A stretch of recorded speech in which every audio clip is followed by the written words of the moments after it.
Bapak Ibu sekalian yang saya hormati, pertama saya menyampaikan permohonan maaf. Mestinya yang ada di sini bersama Bapak Ibu sekalian adalah Pak Dr. Teguh Yuwono. Namun karena beliau pagi-pagi agak kurang enak badan, ya, aktivitas beliau sangat padat, jadi beliau menugaskan saya untuk bersama Bapak Ibu sekalian. Mudah-mudahan paling tidak dari pengalaman saya yang sejak 2013 melakukan riset di Kota Semarang berkaitan dengan partai politik bisa membantu untuk menjadi bahan referensi bagi Bapak Ibu sekalian untuk melangkah selanjutnya. Sebagaimana yang tadi disampaikan oleh moderator atau ditanyakan, bagaimana peluangnya Partai Gelora. Pak, mohon maaf, kita bicara nasional dulu nih, peluang nasional dulu. Ya, nanti kalau Kota Semarang, nah nanti akan lebih mendetail, berbeda. Ya, jadi setiap partai baru itu pasti membawa energi baru, semangat baru. Dan beberapa partai baru yang kemudian bisa mencuri perhatian publik adalah ketika bisa mengusung isu-isu yang relatif baru, koreksi atau perbaikan dari hal-hal yang selama ini mungkin tidak serius dilakukan oleh pemerintah, ya. Ya, itu kemudian diangkat menjadi sebuah frame isu untuk bisa membawa partai ini mencuri perhatian publik. Memang dalam kajian kampanye politik atau political advertising, kebetulan Pak Ketua ini mau ujian, jadi tadi sempat ngobrol, ya, di hampir semua negara, terutama di era 60, 70, 80-an itu hal yang menarik perhatian publik itu dua. Kalau di Indonesia itu masih tetap menarik. Yang pertama adalah faktor kandidat, yang kedua adalah isu atau program atau masalah. Kalau kandidat kita melihat bahwa orang-orang kemudian jor-joran membuat baliho, ya, memperkenalkan diri menggunakan make up baliho misalnya. Itu kan supaya orang melihat kandidatnya, ya, kemudian datang ke acara-acara apapun gitu. Saya masih ingat figur yang sekarang jadi kepala daerah di salah satu kabupaten di Jawa Tengah itu, dulu waktu masih belum menjabat dan ketika menjadi wakil itu kalau ada lelayu itu pasti datang, siapapun, ya. Karena kebetulan ada beberapa saat saya harus takziah, ya pasti beliau hadir. Sekarang menjadi kepala daerah. Itu bicara soal figur, bicara soal kandidat. Yang kedua yang mungkin di kita masih belum banyak adalah soal isu. Isu-isu berarti masalah-masalah yang selama ini menjadi concern atau perhatian kita semua. Mulai dari pendidikan, mulai dari kesehatan, mulai dari infrastruktur. Oke, kalau menurut Pak Gulam, PKS yang mana itu? Yang jual kandidat, ya kok PKS?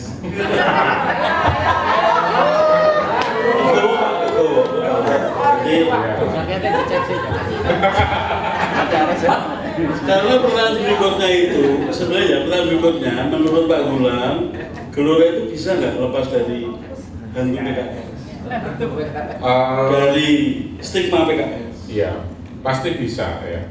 Karena semua ini kan nawaitunya tergantung dari kita yang akan melakukan.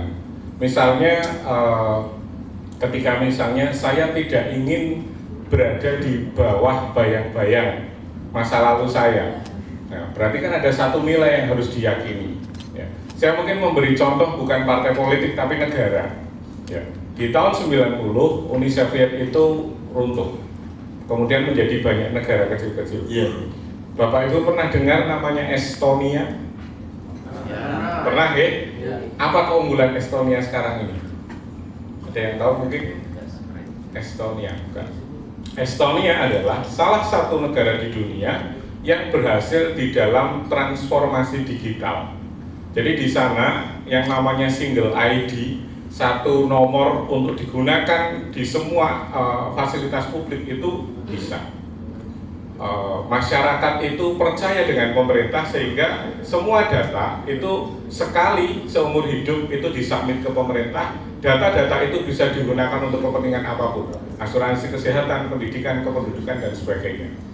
Nah, Kenapa saya membawa ilustrasi Estonia? Karena tadi ditanyakan, apakah ini akan terbawa bayang-bayang masa lalu? Estonia itu dulu di bawah Uni Soviet. Tapi kemudian ketika mereka merdeka, mereka mengatakan bahwa tujuan kita adalah kita harus mampu lepas dari bayang-bayang masa lalu. Cara-cara Uni Soviet itu harus kita tinggalkan. Nah, ditinggalkan tapi kan nggak tahu arahnya, kita mau menuju kemana? Kan harus punya arah. Karena semuanya kan belum, kepemimpinan belum terkonsolidasi, kondisinya belum stabil, belum mantap. Satu yang muncul adalah kita harus meniru Barat. Kita tinggalkan Uni Soviet, kita punya model dari Barat, kita tiru Barat. Setelah kita tiru Barat bagaimana? Ya kita harus bisa sama dengan mereka. Tahun 90 itu mereka lakukan, mereka baru berhasil kira-kira tahun 2008-2009. Jadi butuh waktu. Berapa tahun itu berarti?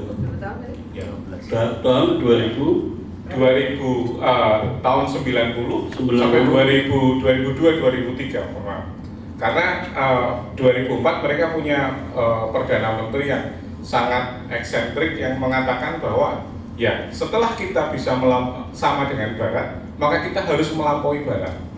Mereka menggunakan teknologi sendiri, mereka tidak mau mengambil teknologi-teknologi yang sudah ada, harus bisa bikin sendiri, harus mampu melakukan sendiri. Siap, artinya di kacamata Bapak bisa Gelora lepas dari bentang PKS. Di kacamata Pak Ketua? Ya, terima kasih.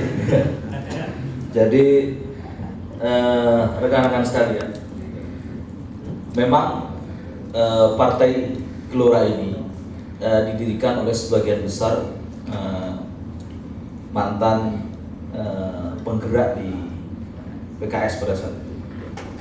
Jadi yang membuat PKS menjadi militan, yang membuat PKS menjadi loyal itu adalah orang-orang yang ada di Gelora sekarang. Ya. Nah, pertanyaannya itu adalah bagaimana kemudian kita bisa move on ya daripada bayang-bayang PKS. Saya kira sangat bisa. Ya. Sangat bisa. Yang pertama memang ada perbedaan yang sangat mendasar, visi, misi dan narasi yang disampaikan di PKS dan di Gelora. Ya. Bahkan kalau kita lihat data bahwa hanya sekitar 2%, tidak lebih dari 5% kader PKS, kader Gelora itu yang berasal dari PKS, hanya sedikit. Ya. Artinya apa? Artinya kader-kader yang ada sekarang yang mengisi struktural mulai dari tingkat pusat sampai dengan tingkat daerah adalah orang-orang yang baru, yang memberikan satu suasana baru, memberikan satu diferensiasi, ya, perbedaan pandangan politik baru, ya, yang ini kemudian membuat kita semakin yakin dan semakin bersemangat bahwa kita ini bisa sangat terlepas daripada pengaruh dan bayang-bayang PKS. Terus pertanyaan berikutnya Pak, suara mana yang mau diambil? Suara Islam, suara nasionalis, atau suara mana? Ya. Jadi kalau konteks sekarang itu memang kita suara kotak sudah tidak relevan berbicara tentang suara mana yang mau kita ambil, walaupun memang ada daripada sisi partai politik tertentu yang memanfaatkan negara ini terkotak-kotak, ya. Ada yang kemudian kalau politik kalau kita gariskan dalam sebuah garis itu ya, ada yang kanan dalam, itu adalah orang-orang Islam garis keras kan gitu ya.